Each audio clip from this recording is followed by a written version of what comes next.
साथियों, उसी संविधान का नाम है मनुस्मृति। और उस मनुस्मृति में क्या व्यवस्था थी, किस तरह से राज चलता था, तो साथियों उसी में वर्ण व्यवस्था थी, उसी में जाति व्यवस्था थी।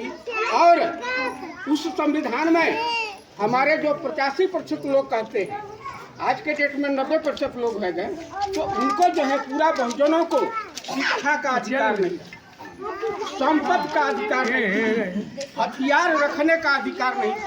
और इस संविधान के अंदर वही चीज तो हमको मिला।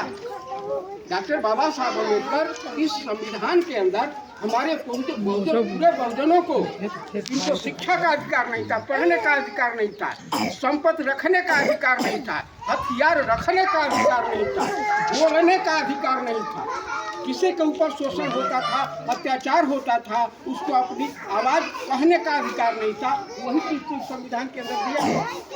और उसी मान सम्मान के लिए पूरे देश में जो है इस संविधान को लागू किया गया है।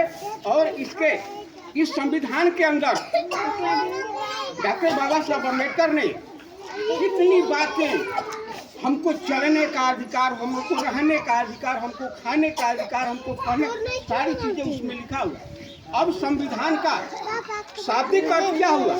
संविधान, सम माने बराबर, विधान माने कानून, यानी जिस ग्रंथ के अंदर सबके लिए समान कानून हो, बराबर कानून हो, उसी को संविधान कहते हैं।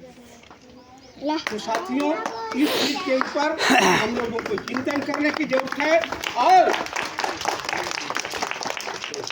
खास करके जो हमारे युवा वर्ग हैं और जिनके हाथों में एंड्रॉइड मोबाइल है, वो कम से कम सोशल मीडिया पे देश के अंदर जो हो रहा है उसको देखना बहुत जरूरी है। आप लोग, मुझे जहाँ तक अंदाजा है कि आप मोबाइल में रील ज़्यादा देखना पसंद करते हो। देखो, थोड़ा कम देखो। जितनी राजनीति की हलचल हो रही है, जितनी राजनीतिक घटनाएं घट रही है, उसको देखना आज युवा शक्ति के लिए बहुत जरूरी है। क्योंकि कल का भविष्य जो है, कल का सारा बोझ जो है इन युवाओं पे जाने वाला है। इन्हीं चंद बातों के साथ मैं अपनी गाड़ी को विराम देता हूँ। धन्यवाद। जय भीम, जय भारत।